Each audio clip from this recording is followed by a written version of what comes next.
പ്രിയപ്പെട്ടവരെ, എൻ്റെ പേര് ജസ്റ്റിൻ ജോർജ്. അപ്പം 2026 UPSC സിവിൽ സർവീസ് എക്സാമിനേഷൻ എഴുതാൻ ആഗ്രഹിക്കുന്ന വിദ്യാർത്ഥികൾ അറിഞ്ഞിരിക്കേണ്ട സുപ്രധാനപ്പെട്ട കാര്യങ്ങൾ എന്തൊക്കെയാണ്, അല്ലെങ്കിൽ ഈ വർഷം വന്ന നോട്ടിഫിക്കേഷൻ അനുസരിച്ച് വന്നിരിക്കുന്ന പ്രധാനപ്പെട്ട മാറ്റങ്ങൾ എന്തൊക്കെയാണ്, ഈ വീഡിയോയിൽ ഞാൻ നിങ്ങളോട് അത് ഷെയർ ചെയ്യുന്നതായിരിക്കും. അപ്പോൾ വീഡിയോ അവസാനം വരെ കാണുക. തീർച്ചയായിട്ടും ഇതിൽ പറഞ്ഞിരിക്കുന്ന കാര്യങ്ങൾ നിങ്ങൾ അതീവ ശ്രദ്ധയോടുകൂടി കേട്ട് മനസ്സിലാക്കി വേണം ഈ വർഷം അപ്ലൈ ചെയ്യാനായിട്ട്. ഓക്കെ, സോ കുറേ മാറ്റങ്ങളുണ്ട്. അതെന്തെല്ലാമാണ്? തീർച്ചയായിട്ടും ഫസ്റ്റ് പറയുന്ന ഒരു കാര്യം, നിങ്ങൾക്കറിയാം, ഈ സബ്മിഷൻ, നിങ്ങളുടെ ആപ്ലിക്കേഷന്റെ സബ്മിഷൻ ഡേറ്റ് എന്ന് പറയുന്നത്, അല്ലെങ്കിൽ ഡെഡ് ലൈൻ എന്ന് പറയുന്നത് 24 ഫെബ്രുവരി 2026 വരെയാണ്. അപ്പൊ അതിനു മുമ്പായിട്ട് നിങ്ങൾ UPSCന്റെ ഒഫീഷ്യൽ വെബ്സൈറ്റിൽ കയറി നിങ്ങൾ അപ്ലൈ ചെയ്ത് you make sure that before 24th your application is done.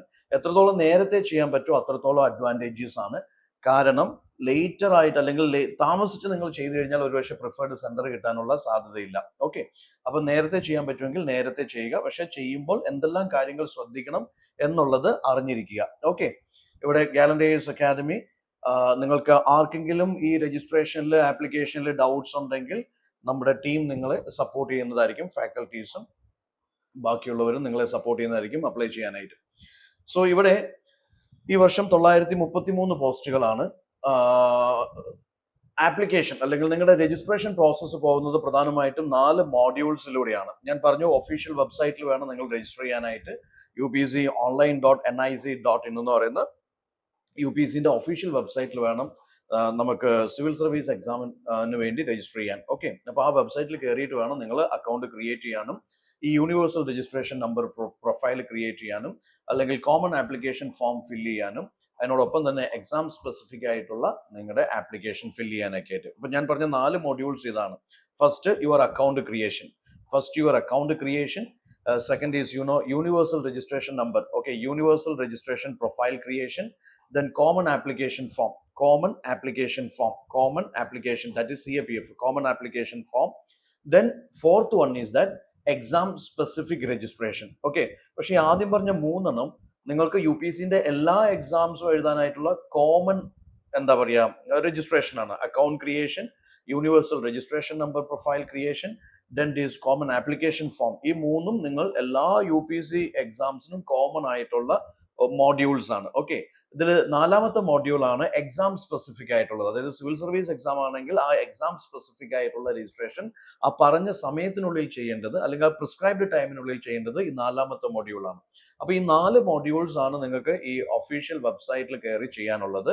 Yes, first one is account creation, second is your universal registration number profile creation, then this common application form, then finally exam specific registration.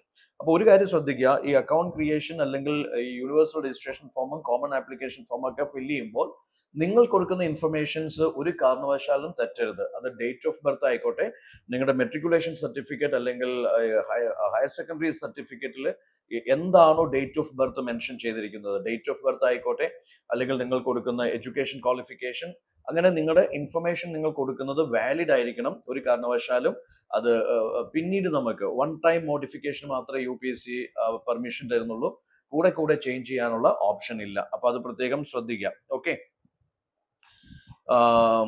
ഇനി മറ്റൊരു കാര്യം, നിങ്ങൾ ഈ universal registration profile ചെയ്യുമ്പോൾ ആ universal registration നമ്പറും exam specific ഫോമിൽ fill ചെയ്യുമ്പോഴുള്ള ആപ്ലിക്കേഷൻ നമ്പറും നിങ്ങൾ എപ്പോഴും ശ്രദ്ധിച്ചു വെക്കുക. കാരണം പിന്നീടുള്ള നിങ്ങളുടെ എക്സാം റിലേറ്റഡ് ആയിട്ടുള്ള എൻക്വയറീസിനൊക്കെ ഉപയോഗിക്കേണ്ട 2 കാര്യങ്ങൾ ഈ യൂണിവേഴ്സൽ രജിസ്ട്രേഷൻ നമ്പറും അതുപോലെ തന്നെ നിങ്ങളുടെ എക്സാം സ്പെസിഫിക് ഫോം ഫില്ല് ചെയ്യുമ്പോഴുള്ള ആപ്ലിക്കേഷൻ നമ്പറും ആയിരിക്കും.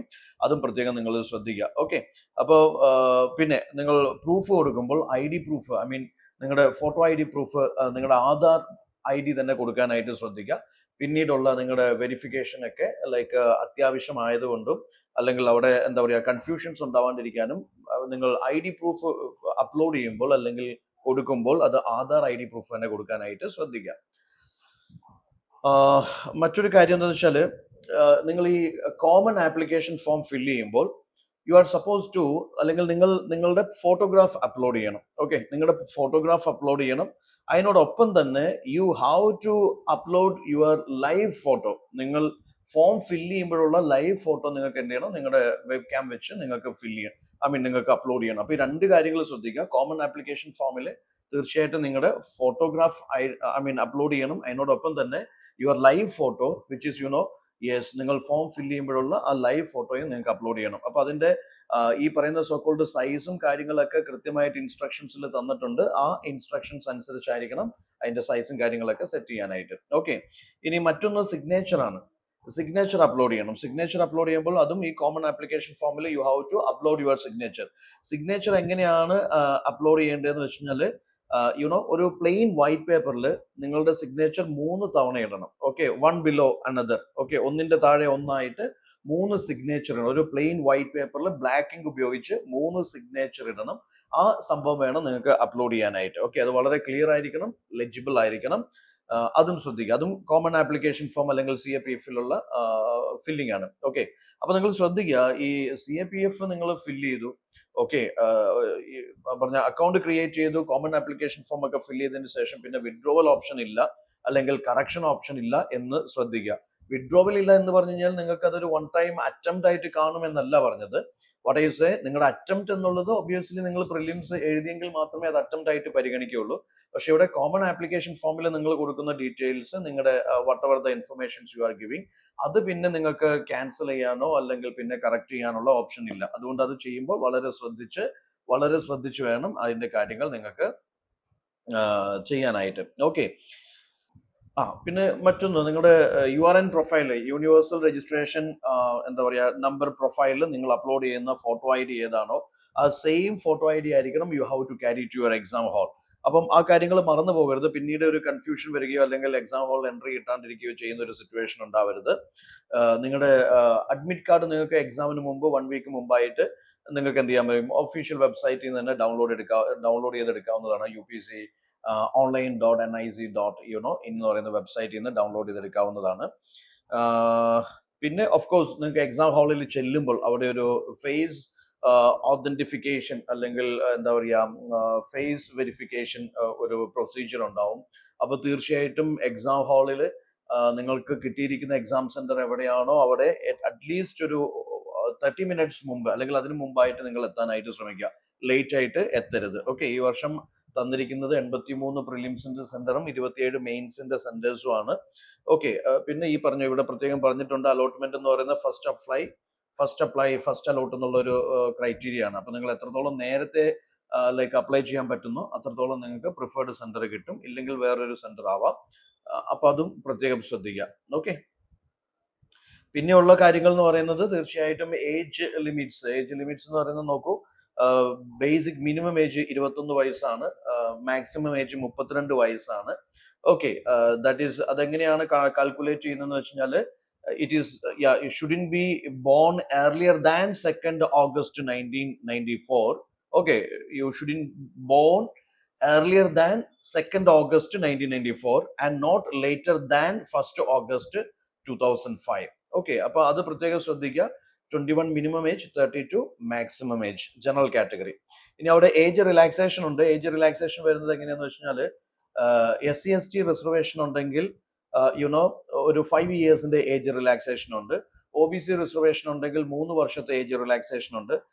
ഡിഫൻസ് സർവീസ് പേഴ്സണൽസ് ആണെങ്കിൽ 3 വർഷത്തെ ഏജ് റിലാക്സേഷൻ ഉണ്ട്. എക്സ് സർവീസ്മെൻ ആണെങ്കിൽ 5 വർഷത്തെ ഏജ് റിലാക്സേഷൻസ് ഉണ്ട്. പിന്നെ അതുപോലെ തന്നെ 10 വർഷത്തെ ഏജ് റിലാക്സേഷൻ ഉണ്ട് persons with benchmark disabilities.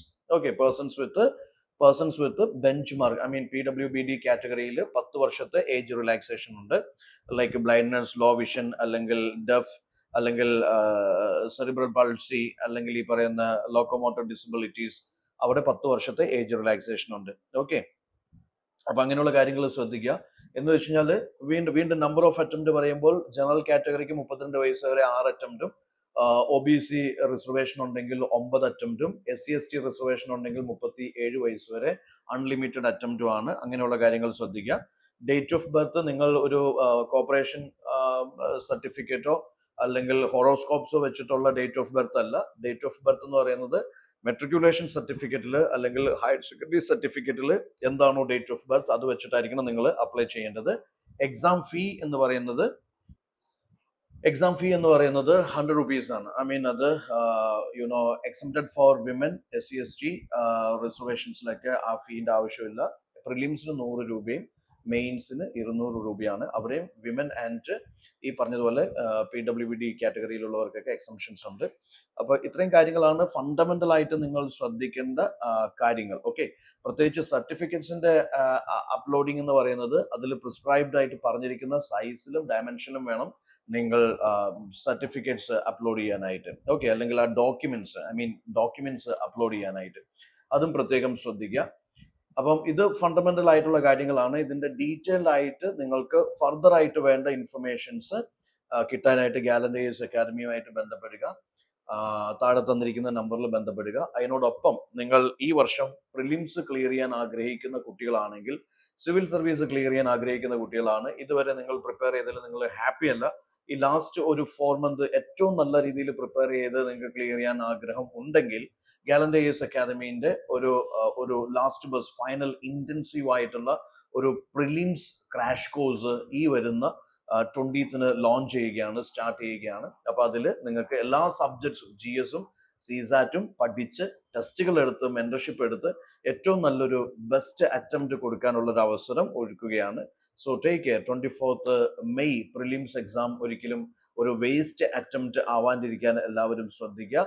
അത് മെയിൻസിലേക്കുള്ള ഒരു എൻട്രി എക്സാം ആയിട്ട് മാറ്റുക. തീർച്ചയായിട്ടും എല്ലാവിധ ആശംസകളും. പിന്നെ കൂടുതലായിട്ട് നിങ്ങൾക്ക് ഇതിനെക്കുറിച്ച് അറിയാനുണ്ടെങ്കിൽ തീർച്ചയായിട്ടും അക്കാദമിയായിട്ട് ബന്ധപ്പെടുക. All the best. Thank you.